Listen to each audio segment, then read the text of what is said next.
Welcome to Next to Madison, a podcast to help you live your best life.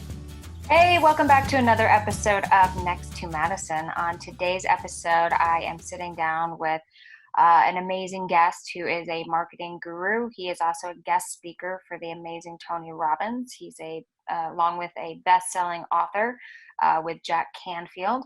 And he is coming on today, and we are going to talk about mindset and how important mindset is to success. If you don't have the right mindset, you're probably not going to be successful. If you have a shitty mindset, you're probably going to have a shitty day. So we are going to talk about how to get your head in the right space so you can live the life that you were meant to live, which is successful and amazing. So with that being said, I'm bringing on my guest today on Next to Madison. Please welcome Greig Wells. How are you? All right. Super excited to be here with you, Madison. A big fan of all your work and thank you. Collaborate with you. Yeah, no, this is very exciting. So let's talk about that. What does a healthy mindset look like to you? Yeah, it's a good question because mindset is such an integral part of everything in success.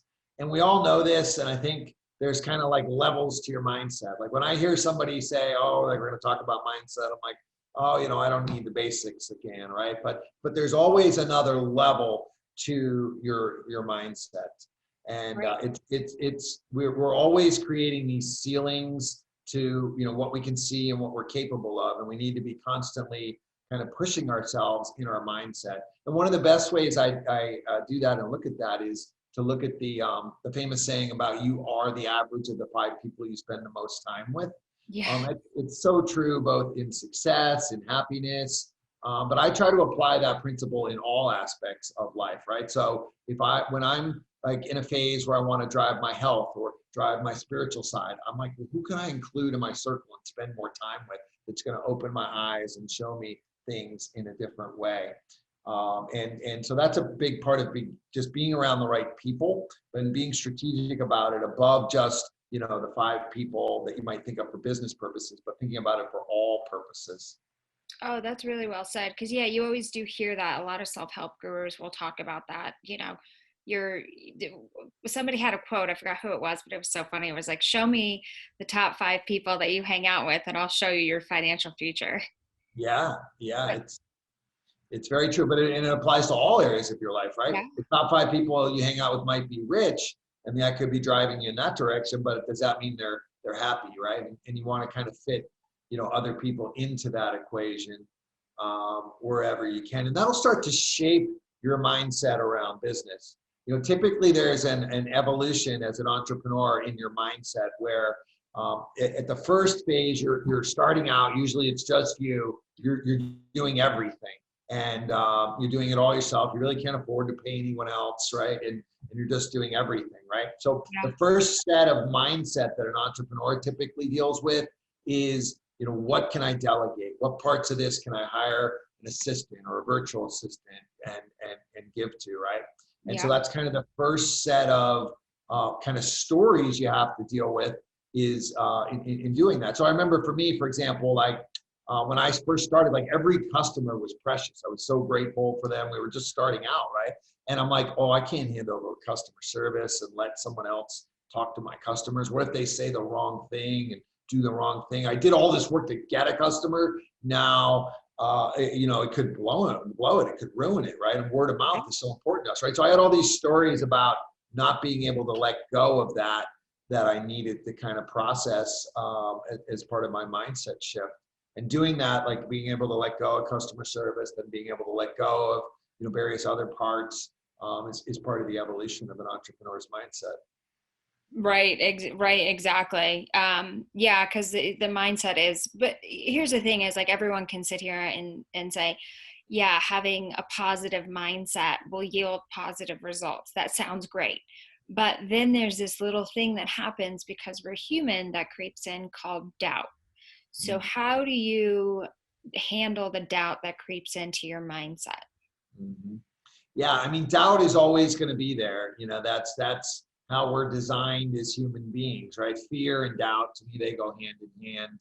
And, we're our own worst enemy in that mind. And I feel like what you're really saying is also like everyone says to be positive minded, but how? Like, what are some ways that you can actually, do this at an advanced level and live this and be this every day, right? You can't just watch a video about positive minded or not having doubt and then suddenly not have doubts, because the doubts show up, right? What do we do with them? So a technique that I use and teach, it's a simple question that I feel really turns the energy around in your favor whenever you have a doubt. And the question is this: why is it so easy? And then you plug in your goal, and it works especially well if you're having doubts about something. So, for example, why is it so easy for me? Let's say I'm having doubts. I'm trying to launch a new program, a seminar, a course, whatever, and I want to charge $2,000 a person for it. But I'm having these doubts, like, am I really going to be able to get that? Is it really going to be worth that? No one's ever paid that before. Right? These are all just normal thoughts you have, right? Yeah. And when you're having those normal doubts, you start to buy into that energy flow, and it just snowballs, and it creates the situation being so much hard because of your mindset. So this question reverses that energy. So I would ask at the beginning of each day, why is it so easy for me to land clients in my seminar, in my program, for $2,000 each? And even if you don't believe it is easy, you still use that question. You just say it out loud, put it out there every day to the universe. And what that does is the universe and your brain will spend the rest of the day answering whatever questions you ask of it.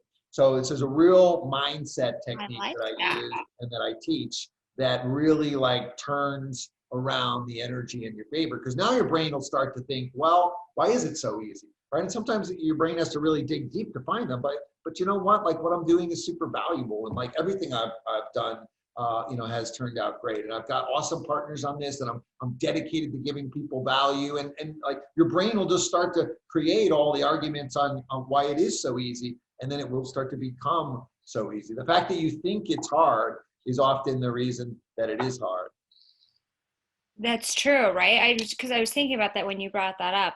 For me, it's I'm also a producer and wanting to make, television shows, which is it's very hard to get this done. And when you're saying that, I'm thinking, okay, so yeah, what if I said, why is it so easy to sell television shows? Yes. And that's the question I need to start my day with. Yeah. But then it leads to the next thing. If you're doing something that's very difficult, or why is it so easy to make $100 million, right? So it's this very lofty goal, but what comes after that? Yeah, great question, right? Because then when it doesn't happen the next day, or let's say you tried for a week and it hasn't happened yet, then you start to go back to your old ways of thinking, or you give up on the technique. You're like, this didn't work for me, right? Yeah. So what I teach is, and what works for me and all my clients is, you want to journal, or better yet, share with each other. I like to partner people up in our programs, and we ask each other, well, what could, the keyword is could, what could have happened today that's evidence to me this actually is working? And you think through and you know what, there is evidence to me that this is happening. So maybe your goal is to make $100 million, right? And we know that's not going to happen every night. You start off 2 days in a row saying, why is it so easy to make $100 million? And what starts to happen is you just start to look for the evidence that it is happening. Well, today I met someone that makes $100 million, right? So actually, maybe that's someone I'm going to learn something about. And today, this kind of happened to me. What you're really doing is you're looking for what could be the evidence. We don't even have to convince ourselves that it for sure is the evidence. But just as you start to stack the evidence, that could be a sign. This could be working.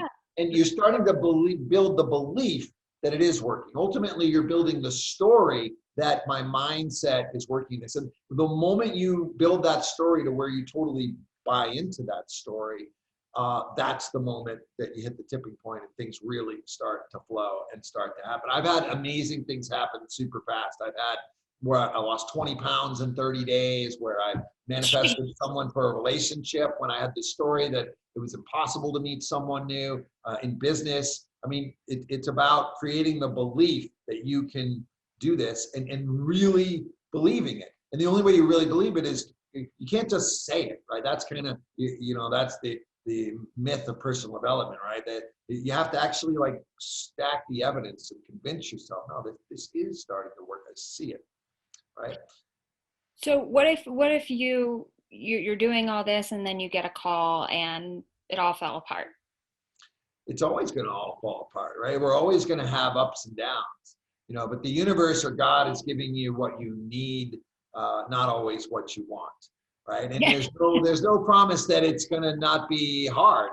Yeah, But that's the true. key is to set it up where it doesn't have to be hard. For the most part, we've been programmed by media and culture to associate hard work with success, or hard work with making money, right? And like guys like Gary Vaynerchuk, they preach the hustle, the hustle, the hustle. Yeah. But a lot of times that takes the joy out of it and makes it a lot harder than it needs to be successful. I like to tell this story of usually I'll ask someone, has there ever been a time when you worked really hard on a project and it flopped and you made no money? Of course, right? Every entrepreneur has had that, right? And then has there ever been a time when money just showed up in the mail you weren't expecting, or in your account, like someone that you'd written off or forgot about paid you, or just some money just came? Most people have had that happen at once in their life. So when you look at those two things, you can say, well, if you really step out of the box and look at this, there's lots of times I've worked hard and made no money. There's other times I've done no work and I've made money. Yeah. Maybe there's no direct correlation between these two things. It's all in my mind. If my mind is correlating that hard work equals money, I'm creating a path for me where I have to now work hard and live into that. And is that what you want? Is that a joy, or is that exhausting, right? If you love your work, then that's a joy. But if you're creating it where it's exhausting, you're going to burn out on it. It's going to crash. I've had that happen to me. It happens to a lot of people, right? When you're Yeah. overpowered trying to succeed. Yeah, exactly. Because it's the burnout, where you can't focus and you get so stressed that you just can't think properly, or your mindset shifts in a Yeah. very negative direction, versus like a positive direction, so to say. So what do you think are, like, if somebody's listening right now and they said, I know I need to have a better mindset about this stuff. Like, I don't see the evidence in front of me. What are some, like, just a few steps that they can start doing today that will set them on a path to create a healthy mindset? Yeah. So the key to starting a healthy mindset when you're at that beginning phase is to have real clarity in what you want and why. And so there's an exercise called the 7 why.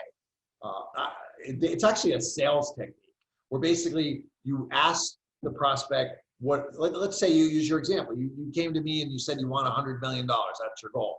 And I would ask you, well, why is that important? And just play along and give me an answer. And you would, as the listener, you want to use this on yourself to create your own best compelling future and So do you motivation. want me to do this exercise? Yeah, so go ahead and let's do it together. So why is it important to you to have $100 million? Because that will allow me to have freedom. Got it. To do what I want. We when all I want, yeah, we all want freedom. But why is it important to you to have freedom? Because I feel like for, going along the hustle and trying to do what I was doing within the arts, I had to do a lot of jobs that I didn't want to do. And it took up a lot of time that pulled away from the main goal.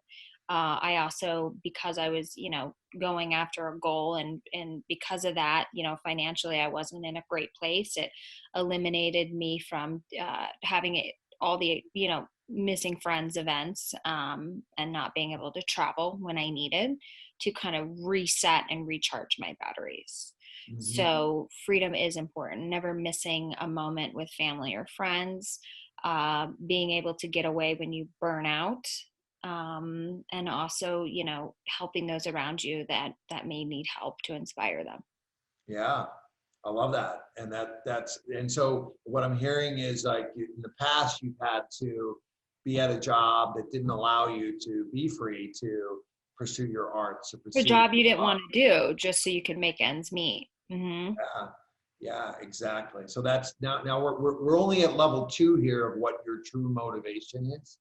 And so we would basically ask the question, why is that important again? Now, you gave us a lot in that last answer. You probably gave us several more levels of the why deep already. And we're already starting to see, like, it's important to you to be doing something that you love doing, that has this artistic value, that includes your family. And that's why you really need, in your mind, that's why you need this $100 million, right? Otherwise you wouldn't have the time to do these things, right? Right.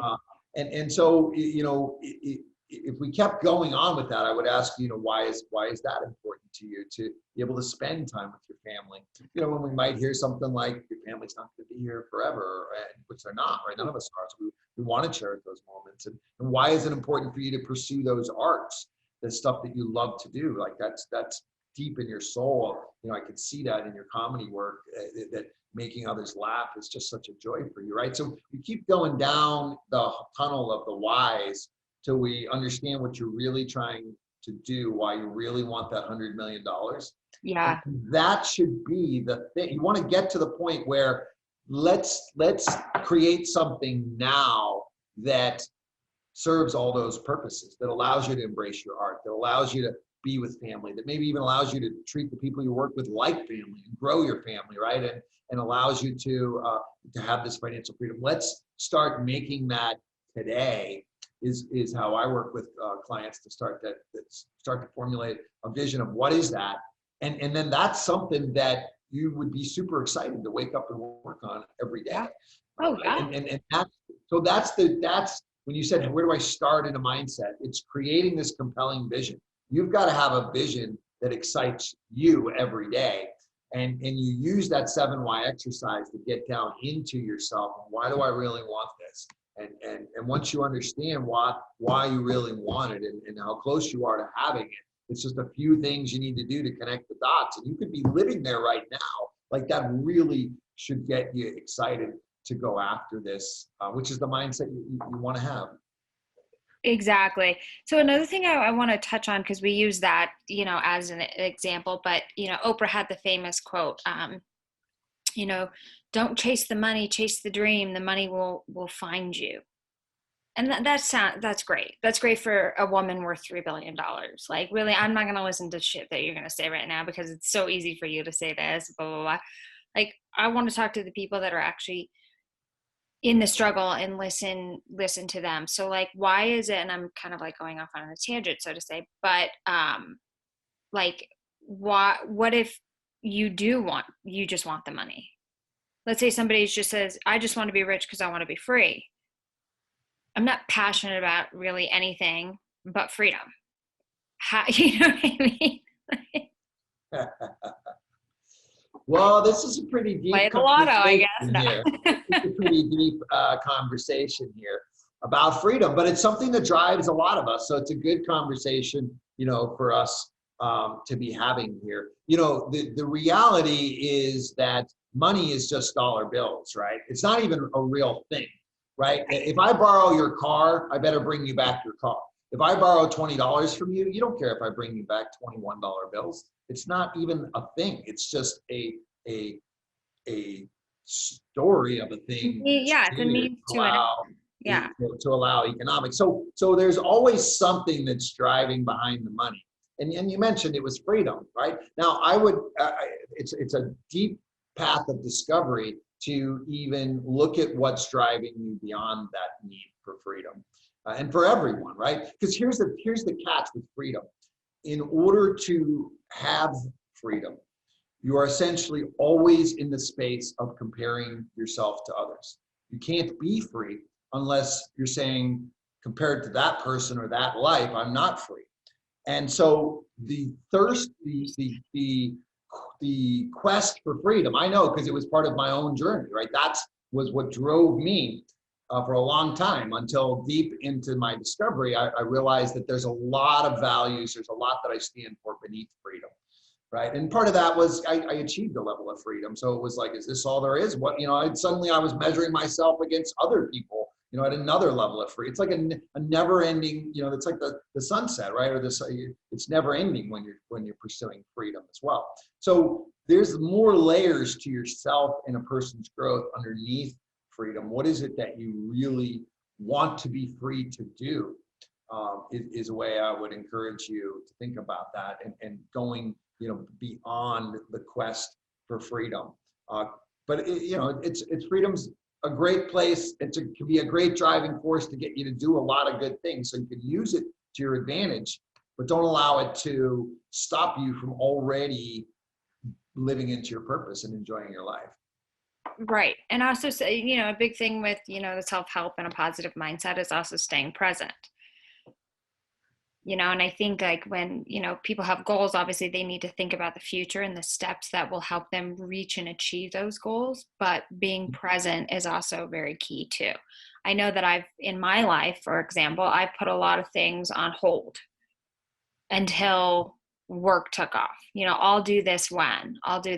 Well, I could be dead tomorrow. So I got to stop totally living like that. You know what I mean? Like there's this balance. So like, how do you stay in the present and still achieve your lofty goals? Yeah. All we really have is the present is how I look at life. Anytime your brain shifts to thinking about the future, you can only live in anxiety when you're thinking about the future. And you can only be depressed when you're living and thinking about the past. Anyone that suffers from anxiety or depression is because they're not in the present. Really all there is the present. And let's create a present that fulfills everything you want. And so here's a question a mentor of mine asked me last year that really changed the direction of my life. He asked me, Greg, are you planning for your retirement?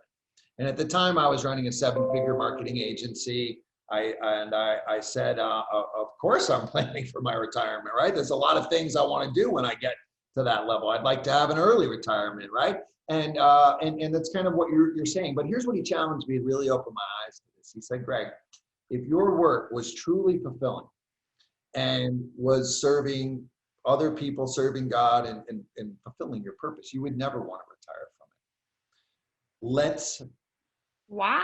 Let's create that right now. And I haven't made that. It's not a done process. It's never going to be done, right? Perfect doesn't exist. Perfect is just an excuse to never get started because there is no perfect. We're always constantly learning and growing.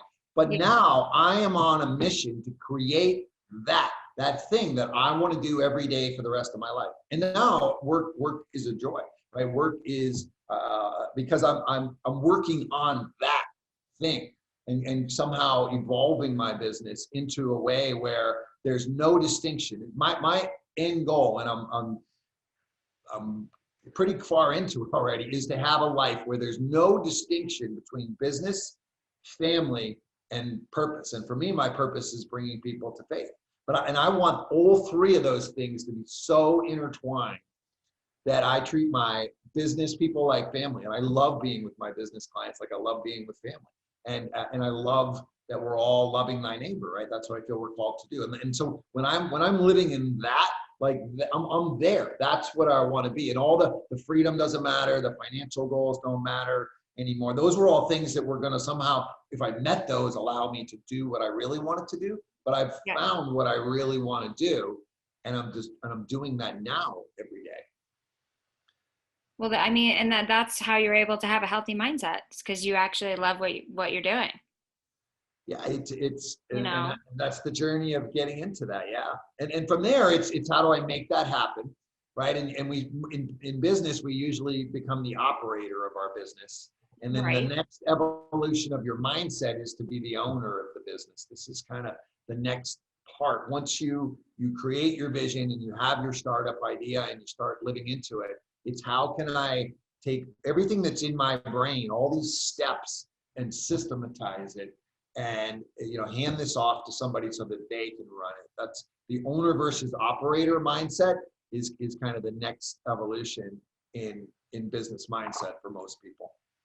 Right. No, that absolutely makes sense. Let's go back to the doubt part, because I don't feel like we got a direct answer on that. Okay. When people when doubt creeps in, what do you do to stop the doubt? Yeah. Because you mentioned like comparing your life to others, not necessarily, but like what else would come in?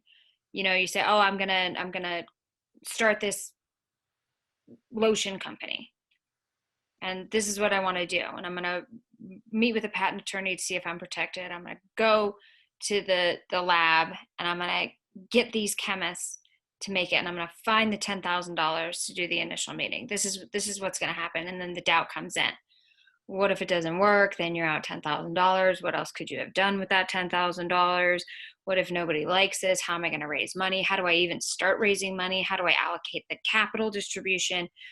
There's all these things that come in. You're just like, what if, I'm not big enough? What if a company that, is a competitor just comes in and takes my idea, and then, they've got more marketing? How do you get rid of that doubt? Yeah. So the short answer is that doubt is always going to be there, and you learn to live with it. You don't get rid of it. To think that you're going to get rid of it, I mean, the motivational guys will teach you to sweep it under the rug and just look for the lessons and the bad stuff that happens, but it's still there. It doesn't go away. And eventually if you sweep it under the rug, it just explodes. Right. So I instead adopt the mindset of those things are going to be there. Those thoughts are going to be there. Those thoughts are there to guard me and help me to make the best decisions that I can. But in the end, my identity is I'm an entrepreneur. And the definition of an entrepreneur is I take risks for the sake of rewards. If you want to be the king, you've got to take on the responsibility. And part of that is dealing with all those thoughts that you were having there, right? So just accepting that those thoughts are there, and they're there for a good reason to guide me in making the decisions, but I trust myself. I'm an entrepreneur in my heart, in my soul. I'm also for the force of good. I'm not doing this just for money. That's it. Having that certainty as to why you're really doing this. I want to impact the world. I want to serve people. I want to serve God. I want to help people, right? Then you know that I will be guided through those things. Now, when it comes to all those things you were listing, I do want to give you a strategy that I think will really help with that. So everything you were listing sounds like a typical to-do list where you kind of get scattered like doing all these things. I'm very big in doing my business planning from the opposite end. So you start at the top of the triangle, like here's what I'm trying to do, launch a health product, okay? And then we'll list out, okay, so what are all the things that would need to get done in order for that to happen? Let's list these things out at kind of the next level of planning, right? And then build your way down from there. Okay, so these things would all need to be in place. I have to have a marketing plan, I have to have the product done, I have to have this, I have to have this, right? And then come down a step from that and say, what are the things that would need to get done to enable these things to happen, right? And you start to kind of build your plan from the top down. There's a great book on this called The One Thing. And he gives you a question, which basically is, what's the one thing I could do that might make everything else easier or unnecessary? And you build from the top down until you've got this plan. Okay, here's the one thing I need to get done. I need to make sure people are actually going to buy this. It's usually the number one thing that I deal with. I don't deal with physical products as much, because to me, there's so much risk in physical products. It's everything you listed, right? You've got to make the product, and you're going to have inventory. You got to worry that China or Amazon's going to steal your idea. Like, there's so much for that, right? I generally, if I'm steering people towards a business opportunity, it's services, things you do for a person, which is time intensive, but that's the fastest way to get to 6 and 7 figures. And then information, the knowledge you have, let's put that into a way to help people through an online course, and let's have you do that. So those are the two business models that I see as having the least risk. And the number one thing is, will people pay you money for your service or for your information? So let's test that first, right? Before we go build it. I'll get people that spend months creating a course, and they come to me and say, Greg, can you help me market this course? And I'm like, what if they don't buy it? You already spent 6 months or a year making this thing. Let's go sell it first, right? And they're like, well, how can I sell something I don't even have? You can make it on the fly after you sell it. And then if people don't buy it, we can change around the points. We can be the same thing, but we can change around your ideas, right? So right. I teach launching things with a workshop model, so that you are sure someone's going to buy something before you put in any time. And there's a lot of strategies like that to minimize risk that entrepreneurs need to learn about, because otherwise, like you said, you can spend all this time in legal, all these different things, and have it go up, right? You want to minimize your risk in any business you're launching. Okay, that makes sense. So yeah, so the thing is, just the doubt's going to be there, just accept it. and start backwards. I know we always go off on tangents, so I'm trying to like get back to the key point. You know, at the very core level, all human beings have a doubt that I'm not enough. Like, and I believe God's put that in us because that's what draws you to the relationship with God. But all human beings have that, whether they believe in God or not, right? So we all constantly are dealing with that thought. Every person at every level, that just never goes away. You know, Tony Robbins will tell a story of how he has that thought, and I'm like, you're friggin' Tony Robbins. How can you possibly be in a situation where you think you're not enough? But sure enough, like it's there for all of us, right? So we have to kind of learn to deal with it and to realize like everyone else is having that same thought at the same time, right? And if You're right. it can be freeing, like that they're, you know, if I'm in a room with people, they're all wondering the same thing that I'm wondering, right? Let me just step into being the person that brings people together. Right. And then that brings you right back to the present. So let's also talk about like how you, because this is a big part of an entrepreneurial's journey and a big part of a healthy, successful mindset is being able to not care what other people think. Mm-hmm. You know, eliminating other people's opinions from the actions that you're doing, so to say. How does one start to care less what other people think? We're all going to care somewhat, right? But how do you not let it affect your actions and like what you're doing to reach your goals? Yeah, it's a great question because the movement I see lately in social media is don't care about what others think, fuck them, do your own thing. Like, and to me, they're right in that don't care what other people think, but they're coming at it from an energy and from an approach of fuck them that just is leading you down a battlefield of negative thinking, of the wrong mindset. And ultimately, when you're like fuck them, you are caring what they think. You're doing stuff now to fuck them, right? So I prefer to come at it from the opposite side of the direction. It is love them, like love thy neighbor. And just be part of that means just being okay, you know, with everyone. People are going to hate you. You know what? You're right for hating. In fact, and if you engage that person, like those are the people I want to talk to the most. And that's part of what drives me as an entrepreneur is like when somebody feels like my LinkedIn program, when I was doing LinkedIn marketing is not the one for them. Like they are so right for them. And I want to understand that. I want to know how you think that going over there to get your LinkedIn marketing done by someone else is somehow better than me, right? And not in a way to persuade you. Like, I just want to understand how you could even think that, right? And so I embrace having those conversations and I validate them. Like you are right. Right? You're right for your mindset where you are in life. To hate me or to hate my offer instead of feeding into it at all. Just that's how I come to terms with not caring about it. It's just they're right and they're not my person, right? My person is this, and I present, you know, my triad, right? I teach marketing through faith, through personal development, and through sports. Generally, I use a lot of sports metaphors. Those are that's how I teach marketing. If you're not if you're one of those three things, you're going to love my style of marketing, coaching, and teaching. And if you're not, that's okay. Like you're to find someone else that you love. And so that to me, that's loving thy neighbor as opposed to fuck that guy, I don't give a shit what he thinks, is how I deal with that, not caring what other people think.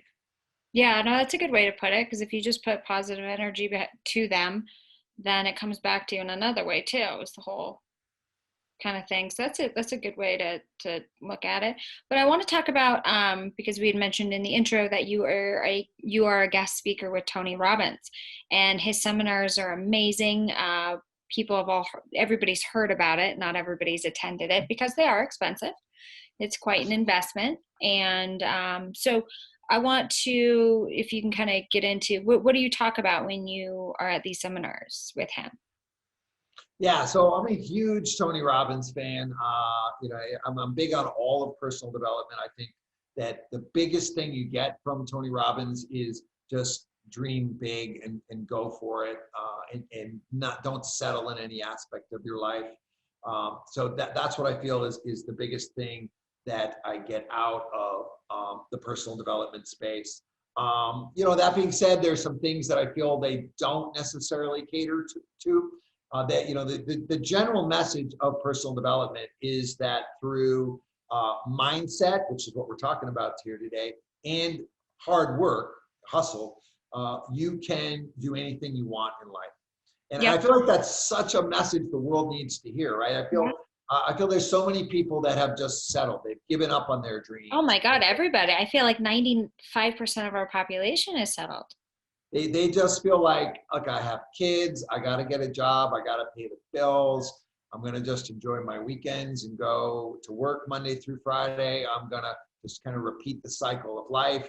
That's all I can do with what I have. And that's not true. Now, if there's a joy in that for you, then by all means, that's what you're called to do with your life. But if you're someone that's called to do more, if you have this burning desire to help the world in a bigger way, a burning desire, to be a part of something bigger, then there are ways to make that happen, and you don't need to settle, right? And that's a big part of what the Tony Robbins environment opens up to. And I did want to mention his events start at $500 a person. They're not crazy expensive to get in the building.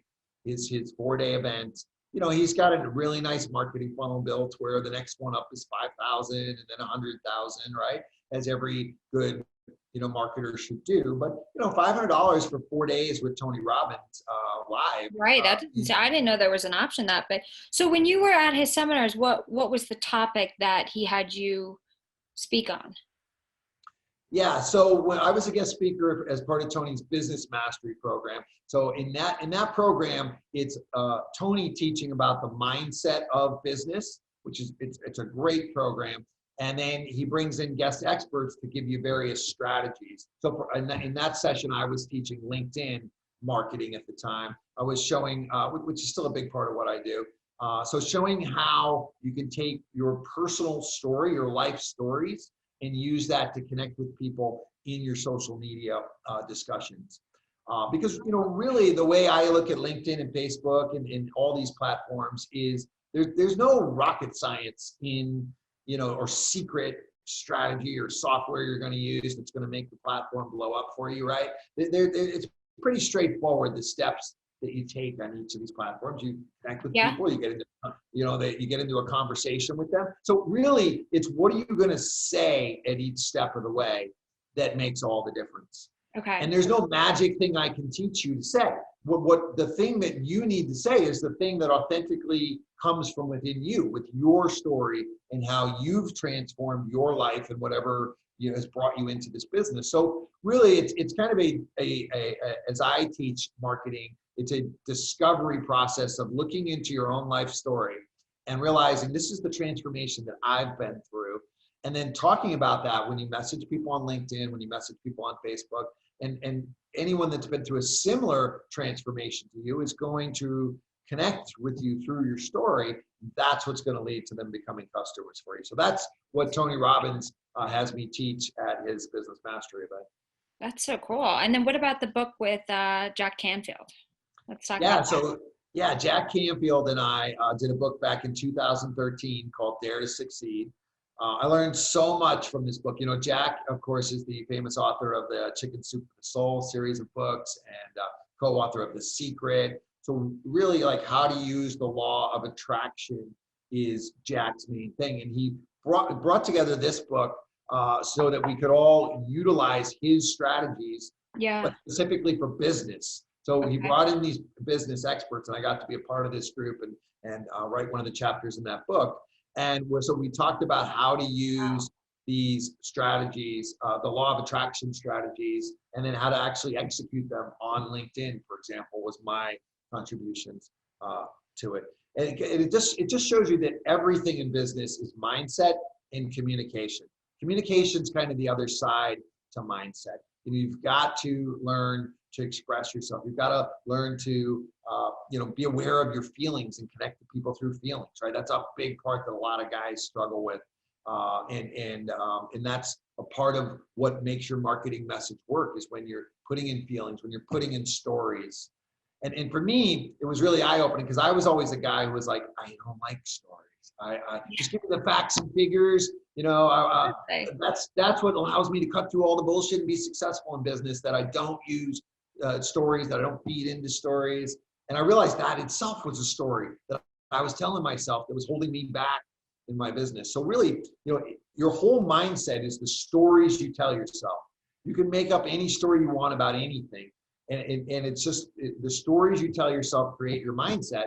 And then those same stories, that same mindset and story-based storytelling is what connects you to people through marketing, especially online marketing. No, that's good. That's very well said, actually. I never thought about it that way. Yeah, your stories you tell yourself is what creates your mindset. So if you're telling yourself you're not good enough or you're not skinny enough or whatever your story is, well, that's going to be your mindset. Is that's how you're going to be, it's like your operating system, right? Is your mind, as they say.